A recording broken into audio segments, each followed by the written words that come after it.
திருச்சிற்றம்பலம். தென்னாடுடைய சிவனே போற்றி, எந்நாட்டவர்க்கும் இறைவா போற்றி. இந்த பதிவில் நீங்கள் பார்க்க இருக்கிறது அடியேன் சிவசிவ அன்பே சிவம் டெலிசேனலில் முருகனின் மகிமை என்ற தலைப்பில் ஆற்றிய உரையின் முதல் பாகத்தை பார்க்க இருக்கிறீர்கள். சப்ஸ்கிரைப் பண்ணாமல் பார்த்துட்ருக்கீங்கன்னா சப்ஸ்கிரைப் பண்ணிவிட்டு பாருங்கள். என்னோடய பழைய வீடியோக்களையும் பார்த்து மகிழுங்கள். சிவாய நம. சிவசிவ அன்பே சிவம் மரக்கட்டளையில் பயணம் செய்யும் அனைத்து அன்பர்களுக்கும் இனிய இரவு வணக்கம். இன்றைய சிறப்பு விருந்தினராக வந்திருக்கும் விஜயலட்சுமி அம்மா அவர்களை குழுவின் சார்பாக வருகிறது என்று வரவேற்கிறோம். தலைப்பு சொல்லி ஸ்டார்ட் பண்ணிக்கோங்க. சரி, ஓகே. திருச்சிற்றம்பலம். தென்னாடுடைய சிவனே போற்றி, எந்நாட்டவர்க்கும் இறைவா போற்றி. நான் என்று வணங்கும் நடராஜ பெருமானின் பொன்னார் திருவடிகளை போற்றி வணங்கி, ஐந்தொழில் புரிகின்ற அந்த சதாசிவமூர்த்தியை போற்றி வணங்கி, 25 முகங்களில் நமக்கு என்றும் அருள் செய்கின்ற அந்த மகா சதாசிவமூர்த்தியை போற்றி வணங்கி, முருகனின் மகிமை என்ற தலைப்பில் சில கருத்துக்களை உங்களுடன் பகிர்ந்து கொள்வதற்கு இறையருளும் குருவருளும் கூட்டி வைத்திருக்கிறது. இந்த நல்ல நிகழ்ச்சியை நமக்கு தொடர்ந்து நல்கி வருகின்ற சிவசிவ அன்பே சிவம் டெலிசேனலுக்கும் மற்றும் அதன் ஒருங்கிணைப்பாளர் டாக்டர் டி பாலகிருஷ்ணன் அவர்களுக்கும் நன்றியையும் வணக்கத்தையும் தெரிவித்துக் கொள்கிறேன். வந்திருக்கும் அடியார் பெருமக்களுக்கும் என் நன்றியையும் வணக்கத்தையும் தெரிவித்துக் கொள்கிறேன். திருச்சிற்றம்பலம். நம்ம இப்ப தலைப்புக்குள்ள போவோம். முருகனின் மகிமை. இப்ப பாத்தீங்கன்னாக்கா இந்த மாதம் வைகாசி விசாகம் அது ரொம்ப சிறப்பு. அப்ப நம்ம முருகனோட பெருமையை பேசுறதுக்கான ஒரு சரியான தருணமாக இது நமக்கு அமைஞ்சிருக்கு. ஒண்ணு. இன்னொன்னு பாத்தீங்கன்னாக்கா, முருகனோட பெருமைய நம்ம சொல்லணும்னாக்கா கண்டிப்பா அவரோட பெருமையை சொல்றதுக்கு நமக்கு ஒரு குறிப்பிட்ட நேரம், இந்த மாதிரி காலம் இதெல்லாம் ஒதுக்கி செய்ய முடியுமா அப்படிங்கிறது முடியாத ஒரு காரியம். தொடர்ந்து நம்ம திருப்புகழோட மகிமை, முருகனின் மகிமை, முருகனின் பெருமை அப்படியெல்லாம் நம்ம பேசிக்கிட்டு இருக்கோம். அதுல இப்ப தொடர்ச்சியா நம்ம இப்ப பாக்குறது பாத்தீங்கன்னா முருகனோட பெருமையில ஒரு துளி அப்படிதான் இப்ப நம்ம அடியார்களோட பகிர்ந்துக்க போறோம். முருகனை பத்தி சொன்னாலே எல்லாருக்குமே முருகனோட மகிமை, ஏன்னா ஒவ்வொருத்தவங்களும் முருக பக்தர்களா இருக்காங்க அப்படின்னாலே அவங்களுக்கு அந்த முருகனோட பெருமை கண்டிப்பா தெரிஞ்சிருக்கும். அவனோட அந்த பெருமையோ இல்ல அவனோட புகழையோ இல்ல அவனோட அருமையையோ கண்டிப்பா அனுபவிச்சிருப்பாங்க. முருக பக்தர்கள் அத்துணை பேரும் அதை அனுபவிச்சிருப்பாங்க. அனுபவிக்காத இருக்கிறாங்கன்னா முருகனோட அருள் அவங்களுக்கு இன்னும் கிடைக்கல அப்படின்னு தான் அர்த்தம். முருகனோட அருள் இருந்ததுன்னா கண்டிப்பா முருகனை பத்தின ஒரு உணர்வு கண்டிப்பா எல்லாருக்கும் ஏதோ ஒரு சந்தர்ப்பத்துல அவங்க அதை புரிஞ்சிருப்பாங்க. இப்ப அதே போல முருகனோட அருள் கிடைத்தவர்கள் அந்த வரலாறுல ஒருத்தரை பத்தி தான் நம்ம பார்க்க போறோம். அவர் பேர் பாத்தீங்கன்னா துரைசாமி கவிராயர். இவர் பாத்தீங்கன்னாக்கா முருக பக்தர் அப்படின்னு சொன்னா எப்படி இருக்கணுமோ, அந்த முருக பக்தருக்குள்ள இலக்கணம் எப்படி, ஒரு பக்தர் சிவனடியார்னா எப்படி இருக்கணும், முருக பக்தர்னா எப்படி இருக்கணும், அந்த இலக்கணத்தை தவறாம வாழ்க்கையில கடைபிடிக்கிறவரு. அப்ப ஒரு தடவை அவர் எப்படி குறிக்கோள் வச்சு தன்னோட வாழ்க்கையை வாழுறாரு அப்படின்னு பாத்தீங்கன்னாக்கா, முருகப்பெருமானுக்கு எப்போதும் பூஜை செய்யறாரு, நித்திய பூஜை செய்யறாரு. அது மட்டும் இல்லாம வர்ற அடியார்களுக்கு எல்லாம் அன்னதானம் பண்றாரு. ஒரு நாள் கூட அன்னதானம் இடாம இவர் சாப்பிடுறதே கிடையாது. அந்த மாதிரி ஒரு குறிக்கோளை, ஒரு கொள்கைய வச்சிருக்கிறார்.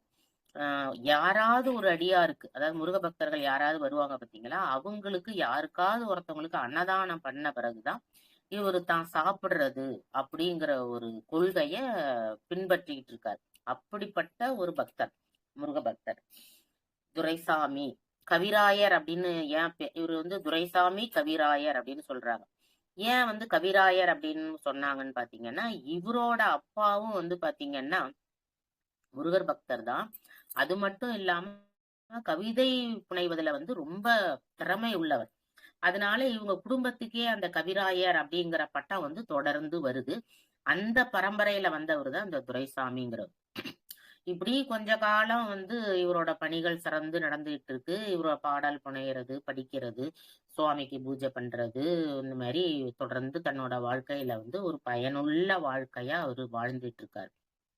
அப்படி வாழ்ந்துட்டு இருக்கும்போது எப்போதுமே பாத்தீங்கன்னா நம்ம எந்த சுவாமி மேல நம்ம ஒரு பக்தியா இருக்கோமோ அப்ப அவங்க என்ன பண்ணுவாங்கன்னா நமக்கு ஒரு சோதனை தருவாங்க. அது போலதான் இவருக்கும் ஒரு சோதனை வருது. என்ன சோதனை வருது அப்படின்னா, அதாவது விரைவாதம் அப்படிங்கிற ஒரு வாத நோய் இவருக்கு பயங்கர வலின்னா வலி, அப்படி ஒரு வலி, உடம்பு ஃபுல்லா வலி, நடக்கவே முடியாத ஒரு சூழ்நிலையில இவர் இருக்கிறார். அப்ப வலின்னா குத்து வலியா இருக்கு. அப்ப அவர் என்ன சொல்றாரு, ரொம்ப நேரம் முருகப்பெருமானையே நினைச்சுக்கிட்டு, முருகா நான் உனக்கு எவ்வளதோ செஞ்சிருக்கிறேன், எவ்வளதோ உன்னை நான் பக்தியா வணங்கி இருக்கிறேன். ஆனா எனக்கு என்ன இது என்ன நான் முன்னாடி செஞ்ச ஜென்ம பாவமா, இது என்னன்னு தெரியலையே, இந்த வலி எனக்கு போகவே மாட்டாங்குதே, நீ இதை தீர்க்க மாட்டியா அப்படின்னு இப்படி ரொம்ப காலம் அவஸ்தைப்படுறார். அவஸ்தைப்பட்ட உடனே ஒரு தடவை அப்படி ரொம்ப அவஸ்தைப்படும் போது அவர் நினைக்கிறார், ஏன் முருகன் நம்ம மேல கருணையே இல்லாம இருக்கிறாரு, எதனால இப்படி நமக்கு நடக்குது அப்படின்னு சொல்லிட்டு அவர் உடனே கதறாராம். என்ன செய்யறாரு, பழனி பழனி அதாவது பழனி ஆண்டவர் மேலதான் அவர் ரொம்ப ஒரு பக்தியோட இருக்கிறார். பழனி ஆண்டவரே, என்னால வலியே பொறுக்க முடியல, இப்படியே இருந்ததுன்னா நான் என்னோட உயிரையே மாய்த்துக்குவேன். நீ எனக்கு ஏதாவது கருணை செய்யல, நான் என்னால அந்த வலியை பொறுக்கவே முடியல, நான் என்ன முன் ஜென்மத்துல என்ன பாவம் செஞ்சிருந்தாலும் அதை நீங்க எனக்கு தீர்த்து வைக்கணும் அப்படின்னு சொல்லி பயங்கரமா அந்த வலியோட வேதனை தாங்க முடியாம என்னென்னவோ பெனாத்திக்கிட்டு, அதாவது உளர்றோம் அப்படின்னு சொல்றோம், அந்த மாதிரி உளறிக்கிட்டே என்ன பண்றாரு, அப்படியே தூங்கி போயிடுறாரு. அப்படி தூங்குன உடனே கனவுல அவருக்கு கனவு வருது. என்ன கனவு வருதுன்னா, நீ என்னோட சன்னதிக்கு வா, உன்னோட அந்த இது தீர்ந்து போயிரும், வலி தீர்ந்து போயிரும் அப்படின்னு கனவுல வருது. அதாவது முருகப்பெருமானே அப்படி பேரொலியோட அவருக்கு காட்சி தர்றாரு. காட்சி தந்து என்ன பண்றாரு, நீ மேல வா அப்படின்னு சொல்லி, உனக்கு இந்த வலியெல்லாம் தீர்ந்துரும், நீ கவலைப்படாத அப்படின்னு சொல்லி கனவுல முழிச்சு பாக்குறாரு. அவரு உடனே இப்ப இதுவரைக்கும் இருந்த வலி எல்லாம் தீர்ந்துருக்கு. தீர்ந்த உடனே இவருக்கு சந்தோஷம் தாங்க முடியல.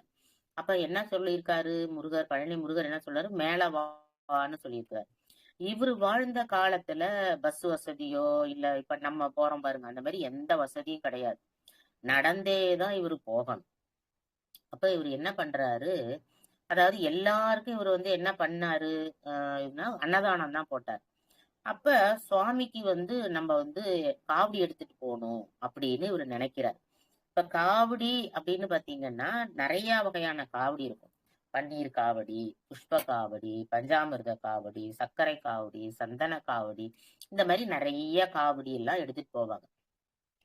இவர் என்ன வேண்டிக்கிறாரு அப்படின்னு பாத்தீங்கன்னா, நான் அன்ன காவடி எடுத்துட்டு வரேன் அப்படின்னு சொல்லி வேண்டிக்கிறாரு. வேண்டிக்கிட்டு என்ன பண்றாரு, இத மாதிரி பழனி முருகப்பெருமானே, நான் அன்னக்காவடி எடுத்துக்கிட்டு உன்னை பாக்குறேன் அப்படின்னு வேண்டிக்கிறாரு. ஆனா இப்ப அன்னக்காவடி எடுத்துட்டு வரணும்னா இவரு இருக்கிற இடத்துல இருந்து பழனி முருகன் கோயிலுக்கு போறதுக்கு குறைஞ்சது ஒரு 60 நாளாவது ஆகும். அந்த அளவுக்கு டிஸ்டன்ஸ் தூரம் இருக்குது. அப்ப அண்ணன் அப்ப அதுக்கு முன்னாடியே சமைச்சு அண்ணன் எடுத்து அந்த காவடியில கட்டி அங்க போறதுக்காட்டியும் அண்ணன் வீணா போயிடும். ஆனா இவரு அதெல்லாம் எதையுமே பொருட்படுத்தாம என்ன பண்றாரு, நான் அன்னக்காவடி எடுத்துட்டு வரேன் அப்படின்னு வேண்டிக்கிறாரு. வேண்டுனது மட்டும் இல்லாம நான் அங்க உனக்கு அன்னக்காவடி சமர்ப்பிக்கிறேன் அப்படின்னு வேண்டிக்கிறாரு. இவர் வேண்டிக்கிட்டு என்ன பண்றாரு, அன்னத்தை என்ன பண்ணலாம் அப்படின்னு யோசனை பண்ணிட்டு இருக்கும் போதே முருகப்பெருமான் என்ன செய்யறாராம், அவரோட அருள்ல அவர் இருக்கிற இடத்துல இருந்து ஒரு ஒரு 5 கிலோமீட்டருக்கு முன்னாடி இத மாதிரி என்னோட பக்தன் ஒருத்தன் வரான், அவன் அன்னக்காவடி எடுக்கிறேன்னு வேண்டிக்கிட்டான், அதனால அவனுக்கு தேவையான அன்னங்களை நீங்க தான் என்ன பண்ணி கொடுக்கணும், தயார் பண்ணி கொடுக்கணும் அப்படின்னு சொல்லி அவனோட பிரார்த்தனையை நிறைவேற்றுறதுக்கு நீங்க தான் வழி செய்யணும். இது மட்டும் இல்லாம இவர் மேல அங்க வருவாரு பாத்தீங்களா, இந்த தயார் பண்ணி கொடுக்கணும்னு சொல்லி அந்த கடை வச்சிருப்பாங்க பாருங்க, அவரு கனவுலையும் போய் சொல்றாரு, இந்த அன்னத்துக்கு தேவையான பொருட்களை நீ என்ன பண்ற, துரைசாமிக்கு கொண்டு போய் கொடு அப்படின்னு சொல்லி அவருக்கும் கனவுல வந்து சொல்லிடுறாரு. சரின்னா அவரும் வந்து தேவையான அந்த அன்னக்காவடிக்கு தேவையான பொருள்கள் எல்லாம், அன்னம் சமைக்கிறது, என்னென்ன செலவு எல்லாமே கொண்டு வந்து என்ன பண்றாரு, அவர் வந்து இந்த மாதிரி எனக்கு முருகப்பெருமான் வந்து கனவுல வந்து சொன்னாரு, நீ இந்த மாதிரி அன்னக்காவடி எடுத்துட்டு போற அப்படின்னு சொன்னாரு. அதனால நான் என்ன பண்ணேன், இந்த மாதிரி உனக்கு கொண்டு வந்து கொடுத்துருக்கேன் அப்படின்னு. இவருக்கு ரொம்ப சந்தோஷம், முருகப்பெருமான் வந்து நம்ம மேல இவ்வளவு கருணை வச்சிருக்கிறாரு அப்படின்னு சொல்லி. சரின்னு இந்த அன்னத்தெல்லாம் சமையல் பண்ணிக்கிட்டு அன்னக்காவடியா எடுத்துக்கிட்டு இவரு போறாரு. போகும்போது என்ன சொல்றாரு, மகிமை பொய்யோ மலை குழந்தை வடிவேல் முருகையா, மகிமை பொய்யோ உன் மகிமை என்னளவில் செல்லாதோ, என் மனத்துயரை நீ அருள் வெல்லாதோ, சமைத்து காவடி தன்னில் காட்டிய சாதம் நின் சன்னதி வைத்து துதி செய்ய, அமைத்து நாள் சென்றும் அப்பொழுது அன்னமாய் காட்டும் அதிசயம் மகிமை பொய்யோ அப்படின்னு சொல்லி பாடுறாரு. அப்படி பாடிக்கிட்டே என்ன பண்றாரு, அந்த அன்னக்காவடி எடுத்துக்கிட்டு நடக்கிறாரு. கிட்டத்தட்ட 60 நாள் நடக்கிறாரு. நடந்து மேல அங்க மேல போயிடுறாரு. இங்க போன உடனே பாத்தீங்கன்னா இப்ப கிட்டத்தட்ட 60 நாள் ஆயிடுச்சு. இங்கதான் அந்த அன்னத்தை கட்டியிருக்காங்க. ஆனா அங்க போய் சேரும் போது பாத்தீங்கன்னா அங்க இருக்கிற அந்த சன்னிதானத்துல உள்ள சிவாச்சாரியர்கள் அத்தனை பேர் என்ன செய்யறாங்கன்னா, இவருக்கு பூரண கும்பம் வச்சு இவரை மரியாதை பண்ணி இவரை கூட்டிட்டு போறதுக்கு, சன்னதிக்குள்ள கூட்டிட்டு போறதுக்கு வாசல்ல வந்து நிக்கிறாங்களாம். இவருக்கு ஆச்சரியமான ஆச்சரியம், என்னடா இப்படி ஒரு அற்புதமா இது அப்படின்னு சொல்லி உள்ள போறாரு. அந்த மரியாதையெல்லாம் ஏத்துக்கிட்டு, இந்த மாலை மரியாதை, பூர்ண கும்பம் இதெல்லாம் ஏத்துக்கிட்டு உள்ள போறாரு. உள்ள போன உடனே உள்ள போய் அந்த அன்னக்காவடிய சாத்திரத்துக்காக திறக்கிறார். திறந்தா என்ன அதிசயம் பாருங்க, அப்படியே அந்த சாதத்துல இருந்து அப்படியே ஆவி வந்து அப்படி பறக்குதாம். இப்பயே வடிச்சு கொட்டுனா எப்படி ஆவி பறக்குமோ அது போல அந்த அன்னத்துல இருந்து அப்படி ஒரு ஆவி வெளியில வருதாம். அத பார்த்த உடனே அங்க சுத்தி இருக்கிற அத்தனை பேர், ஏன்னா சாதாரணமாவே ரொம்ப பக்கத்துல இருக்கிறவங்க அன்னம் எடுத்துட்டு வந்தா கூட அது எப்படி இருக்கும், ஆறி போய் ஜில்லுன்னு தான் இருக்கும். அதுவும் அந்த காலத்துல வந்து இப்ப கூட நம்ம பழனிக்கு போனோம்னா நடந்து போனாலே அதிகபட்சமா 2 மணி நேரத்துல மேல ஏறி நம்ம பழனி அடிவாரத்துல இருந்து அடிவாரத்திலே சமையல் பண்றோம்னு வச்சுக்கோங்க. பழனி அடிவாரத்துல சமையல் பண்ணி நம்ம எடுத்துட்டு போனா கூட அடியில ஏறி போறோம் அப்படின்னா அதிகபட்சமா ரொம்ப உட்கார்ந்து போனா கூட 2 மணி நேரத்துல மேல சேர்ந்துடும். அதே இது வந்து பாத்தீங்கன்னா அந்த ரோப் காரு இதெல்லாம் இருக்கு பாருங்க, அந்த ட்ரெயின், அந்த இதுல அந்த மாதிரி வந்து ரோப் ட்ரெயின்ல அதெல்லாம் இருக்கும் அங்க பழனியில. அதுல எல்லாம் போனோம்னா அடுத்த 15வது நிமிஷம் நம்ம அங்க போயிருவோம். அப்ப கூட லேசா சூடு எப்படி இருக்கும், ஆறி போய் தான் இருக்கும். ஆனா இவரு கிட்டத்தட்ட 60 நாள் அங்கே இருந்து இங்க நடந்து வராரு. இந்த அன்ன சாதத்தை எடுத்துக்கிட்டு அங்க போய் இவரு திறக்கும் போது பாத்தீங்கன்னா அப்படியே ஆவி பறக்குதான். இவருக்கு அதை பார்த்த உடனே அப்படியே சந்தோஷத்துல என்ன சொல்றதுன்னே தெரியல. அவ்வளோ ஒரு சந்தோஷப்பட்டு என்ன பண்றாரு, அப்படி முருகப்பெருமான் முன்னாடி அப்படியே எஞ்சான் கிடையா விழுவாங்கன்னு சொல்லுவாங்கல்ல, அந்த மாதிரி விழுந்தாங்க. அதுக்கு அடுத்தது வந்து பாத்தீங்கன்னாக்கா இவரோட வம்சத்துல வந்தவங்க இப்ப நம்ம சொல்றோம் பாத்தீங்களா, இவருக்கு அடுத்தது இவரும் அதே மாதிரியே பக்தியா இருந்து, அதுக்கு அடுத்தது பாத்தீங்கன்னா அவரோட பேரன்தான் அத்தியாசாமி பாலசுந்தர சுவாமிகள் அப்படின்னு சொல்றாங்க பாருங்க அவரு. அடுத்தது பாம்பன் சுவாமிகள், அப்புறம் ஸ்ரீமத் குமரகுருதாச சுவாமிகள், அதோட அவங்களோட பிரதான சீடரா அப்படி எல்லாரும் அமைஞ்சாங்க. அந்த பெருமைக்குரிய வம்சத்துல வந்தவர் தான் இந்த துரைசாமி கவிராயர் அப்படிங்கிறவரு. இந்த மாதிரி வந்து பாத்தீங்கன்னா முருகனோட பெருமையை சொல்றதுக்கு வந்து பாத்தீங்கன்னா எக்கச்சக்க வரலாறு நம்ம பார்க்கும் போதே ஒரு இதுலயும் வந்து பாத்தீங்கன்னாக்கா இந்த மாதிரி வரலாறுகள் வந்து ரொம்ப அருமையா சொல்லப்படும். இப்ப உதாரணமா பாத்தீங்கன்னா திருப்புகழ்ல வந்து நம்ம வேண்டிக்கணும் அப்படின்னு ஒரு பாடல் சொல்றோம்னு வச்சுக்கோங்களேன்.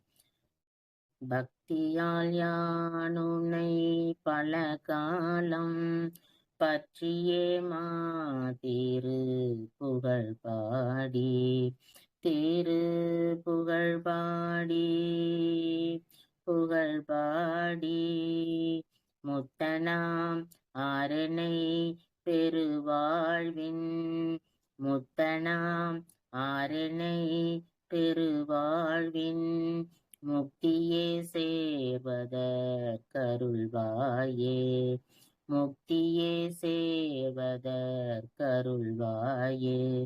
வித்தகா ஞான சக்தி நீபாதா வித்தகா ஞான சக்தி நீபாதா வெற்றி வேலாயுத பெருமாளே வெற்றி வேலாயுத பெருமாளே பெருமாளே பெருமாளே அப்படின்னு சொல்லி, அதாவது மனசு உருகிற மாதிரி முருகப்பெருமான நம்ம பாடி வணங்கினோம்னா கண்டிப்பா அவர் வந்து என்னது நினைச்ச காரியத்தெல்லாம் நமக்கு வந்து ஜெயிச்சு கொடுப்பாரு.